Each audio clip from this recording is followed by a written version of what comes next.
In a quiet corner of America, over 400,000 people wake up every morning to a world without electricity, without smartphones, and without the constant noise that fills modern life.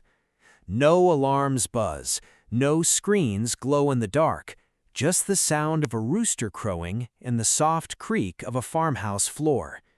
This is Amish life, and in a country obsessed with speed, it continues, quietly, patiently, exactly as it has for centuries. The Amish are a Christian community that first began in Europe in the late 1600s, eventually settling across the United States in search of religious freedom. Today, most Amish communities live in states like Pennsylvania, Ohio, and Indiana, though smaller settlements exist across the country. They live close to the land, close to their faith, and remarkably close to each other. But why would anyone choose to reject modern technology completely? The answer is not that the Amish fear technology. It is that they fear what technology can quietly destroy: closeness, humility, and dependence on God and community rather than convenience. Cars, television, and constant connectivity are seen as things that could pull families apart, encouraging pride, distraction, and isolation. For the Amish, every choice is measured by one simple question: will this bring us closer together or push us further apart? This single belief shapes nearly every part of daily life, starting with something as simple as breakfast. Long before sunrise, in a farmhouse kitchen lit only by a soft gas lantern, a woman is already awake. The smell of fresh coffee mixes with the scent of baking bread. Amish mornings begin early, often before 5 o'clock, especially on farms where animals need feeding. A typical Amish breakfast is hearty and simple: eggs from their own chickens, thick slices of homemade bread, fried potatoes, perhaps sausage from a hog raised and butchered on their own land. Nothing store-bought, nothing processed, just food made from scratch, the same way it has been prepared for generations. By midday, lunch is equally practical, often leftovers from the night before, fresh bread, cheese, and seasonal vegetables from the garden. Dinner tends to be the largest meal, sometimes including roasted meat, mashed potatoes, and warm pies made from fruit picked earlier that season. But here is something remarkable: almost none of this food came from a grocery store. Amish families rely heavily on their own gardens, farms, and livestock. Vegetables are grown seasonally, then preserved through canning, a process where fruits and vegetables are sealed in glass jars to last through the winter.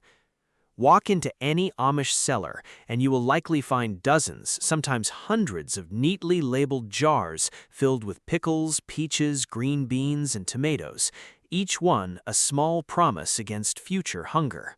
Meat is often preserved through smoking or salting, techniques used long before refrigerators existed. Root vegetables like potatoes and carrots are stored in cool, dark cellars, sometimes staying fresh for months without any electricity at all. This is not simply tradition, it is survival wisdom, passed down through generations who never depended on modern convenience to begin with. But food is only part of the story. What about the homes themselves? Amish houses are often larger than average, built to house extended families and frequent visitors. Without electricity, homes rely on natural light during the day, with windows carefully placed to brighten rooms without waste. As evening falls, soft gas lanterns or oil lamps replace sunlight, casting a warm, gentle glow through the house. Heating comes primarily from wood-burning stoves, carefully maintained and fed throughout cold months.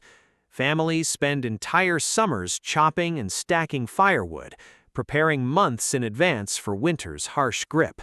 Nothing about Amish life happens without preparation. At night, families sleep in simple bedrooms, often without heating beyond what drifts up from the stove below. Extra quilts, handmade and treasured, provide warmth through freezing nights.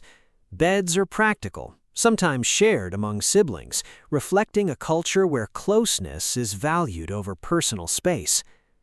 Daily life follows a steady, unhurried rhythm. Chores are divided among family members from a young age, and this is where Amish childhood becomes especially fascinating. Unlike most American children, Amish kids grow up surrounded by responsibility. By age 5 or 6, they are already helping with small chores, gathering eggs, feeding animals, or assisting in the kitchen. By their early teenage years, many can operate farm equipment, sew clothing, or manage a garden entirely on their own. Formal education typically ends after the 8th grade, around age 14, since Amish beliefs emphasize practical knowledge and family responsibility over advanced academic studies. Education continues, but it happens through hands-on experience, working beside parents, learning trades, and preparing for adult responsibilities within the community. Contrary to popular belief, Amish children are not isolated or unhappy. Many experience close friendships, playful games, and strong family bonds that shape a joyful, if simple, childhood. Their happiness is not built around entertainment or possessions, but around connection, purpose, and belonging. As Amish men and women grow older, work becomes central to daily life. Farming remains common, but many Amish also work as skilled carpenters, blacksmiths, furniture makers, and shop owners. Without modern machinery, physical labor plays a much larger role in everyday tasks. A day's work might include plowing fields with horse-drawn equipment, building furniture entirely by hand, or repairing tools using traditional blacksmithing techniques. Travel, too, looks completely different in Amish communities. Horse-drawn buggies remain the primary form of transportation, moving slowly along country roads, often shared with modern traffic. For longer distances, some Amish communities allow hiring drivers or using public transportation, depending on specific community rules, which can vary significantly between settlements. Communication follows a similarly traditional path. While some communities permit limited use of telephones for business purposes, often housed in small, shared phone booths outside the home, face-to-face conversation remains the primary way news travels. Letters are still commonly written and mailed. Visits between neighbors happen often, strengthening relationships that many modern communities have lost touch with entirely. And when hardship strikes, this deep sense of community becomes most visible. If a barn burns down, neighbors do not wait to be asked for help. Entire communities gather for what is known as a barn raising, where dozens of men work together to rebuild a structure in a single day, sometimes completing what would normally take professional crews weeks to finish. Women prepare large meals for the workers, while children play nearby, absorbing the values of generosity and teamwork simply by watching. If a family faces illness or financial struggle, community members often step in quietly, covering medical costs, providing food, or helping manage daily chores until the family recovers. This support system operates without government assistance, insurance companies, or public announcements. It exists simply because caring for one another is considered a shared responsibility, not an optional kindness. Despite this beautiful sense of unity, many misconceptions still surround Amish life. Some believe the Amish reject all technology entirely, but this is not entirely accurate. Many communities selectively adopt certain tools, especially for business purposes, as long as those tools do not threaten family closeness or community values. Others believe Amish life is forced upon every individual without choice. In reality, many Amish communities practice a tradition called rumspringa, a period during teenage years where young adults are given greater freedom to experience the outside world before deciding whether to formally commit to the Amish faith and lifestyle. Surprisingly, the majority choose to return and embrace the traditional way of life permanently. Another common misconception assumes Amish life is filled with hardship and suffering. Yet, when you look closely, you find something quite different. A community filled with laughter, deep friendships, purposeful work, and genuine contentment. So why, in a world overflowing with convenience, entertainment, and constant connection, would hundreds of thousands of people choose to live without it? Perhaps the answer lies in something modern life often overlooks. Convenience does not always create happiness. Connection does. Without televisions or smartphones, Amish families spend evenings talking, laughing, and sharing stories by lantern light. Without cars, they build strong communities within walking or buggy distance.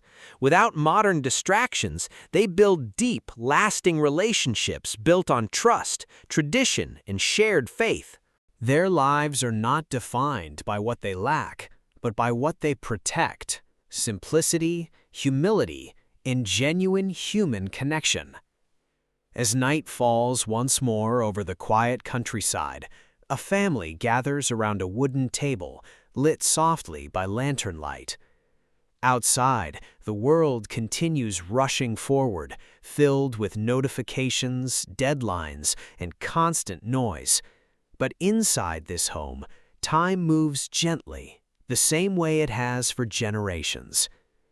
There is something deeply moving about a way of life built entirely on patience, faith, and togetherness. In choosing simplicity, Amish communities have preserved something many people quietly long for: genuine connection, meaningful work, and a sense of belonging that no piece of technology could ever replace.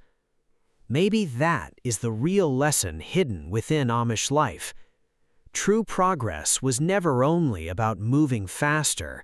Sometimes it is about slowing down long enough to remember what truly matters: family, faith, and the quiet strength found in simply being together.